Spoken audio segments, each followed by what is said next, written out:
Yeah, it's wild. It really is. But I feel like you and I both have done a good job navigating. Yeah. I feel like that's also why it's so funny. Sometimes 100%. I wonder why friends of mine like yourself and, you know, I have several friends who are super talented. And I'm like, why are we not all like at the top of the charts, you know?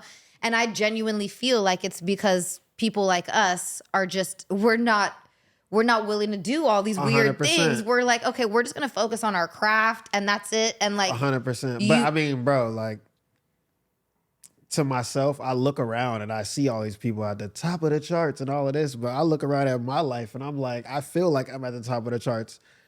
We live better than 80% of those people, bro. Yep. They are slaves. Yeah. That's the same word that came to my mind. Literally, bro. Like, I mean, we walk around and we get to do what the fuck we want to do every day. Like, and not far, I mean, you're a celebrity, but still, like, those people, like, they're manufactured. They're manufactured products.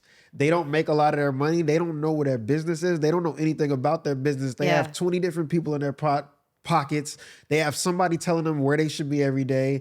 And in 20 years, a lot of them look back and be like, man, what happened to all this money they said I was getting? Well, that accountant and all the other people that were on your team, bro, they were all digging in your pockets. Like, so shit, to me, I am at the top of the world. Well, I think with music in particular is like that. I think 100%. More so than any other industry. Oh, yeah. It's like they see your potential and they're like, oh, we can really make this person into a star. Exactly. And then they sink their claws into you. And then it's like you become just their tool to generate revenue. You know what I mean? And that goes back to me saying trade-off. Like, you wanted fame that bad, whatever stage you were, that's the trade-off for it. Mm-hmm. You ended up wanting this fame so bad, you may attain it, but the other side of that is you didn't take enough time to have the knowledge and learn the business of what you were actually doing. So like, yeah, you got all of this, but like you're lacking all of this. Like, it's too late at a certain point to be like, damn, like I should have understood the business. You're in 40 contracts and like. No, this is the craziest thing. And I'm not going to throw,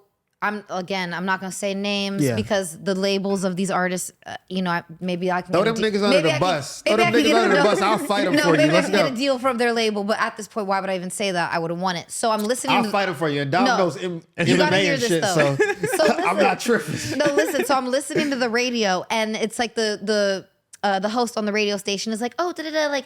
So I was just talking. She's talking to some celebrity, and that celebrity is like a TikToker or something. Yeah. And she's like, oh, you live in the same building as so-and-so, who is like a person that's on the charts right now, performing in arenas. And she's like, oh, you guys live in the same apartment building or something like that, right? And I'm like, wait, what? Like, obviously, it's probably a really nice building, granted. But I was just like, this person's selling out arenas and doesn't have a house. After getting a house, there's no apartment building nice enough on the planet to not have my own space, unless it's like a condo. No, but that moment, that moment of hearing that, I was like, this person literally is on the radio 24/7 selling out arenas, and they just said, oh, you live in the same apartment building as so-and-so. And I'm like, why are they in an apartment building? If people only knew, there would be less motherfuckers out here sucking dick for an opportunity. I'm bringing it back around. If they only knew, like, circle. Facts. If they only knew, it would be less people doing that, bro. People actually don't know what it takes to do something.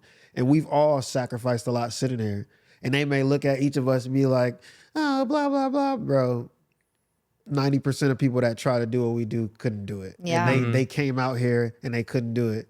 And you brought up LA. I'm gonna go back to that. It's probably LA, but I didn't try to make it in New York, but I love New York. But LA, bro, is like a city. Like, I talk to people. If you're supposed to be here, this is the type of city that will let you know. I don't know what it is about LA, but the city speaks back. Like they like you come through here like and it kind of guides you, like, I feel like, at least. But and more people I talk to, I've talked to a bunch of people this week and they're like, bro, things just, I was working, I just tried hard and things started happening for you. This city is some magic about it where it'll guide you to where you really want to go. It may not be the exact path you think you're going to take, but opportunities will come to let you know, like, okay, damn, like, I'm not going anywhere. You know what I mean? And then like other people, 3 months back in Ohio, sucking dick. It just is what it is. But no, like, No, but you're right though. It's like cream rises to the top, and as Facts. long as you are able to be persistent enough and patient enough, there's nothing that can stop that from happening. Like 100%. you know what I mean? Like 100%. a lot of detours will be taken, and a lot of people will try to stop you. But at the end of the day, if you have longevity and you have the patience to make your dreams happen, it's like like an unavoidable force, like an unstoppable Facts. force. You know, it's like the universe is like That is water. Like it just way is too gonna true. keep flowing in the right direction.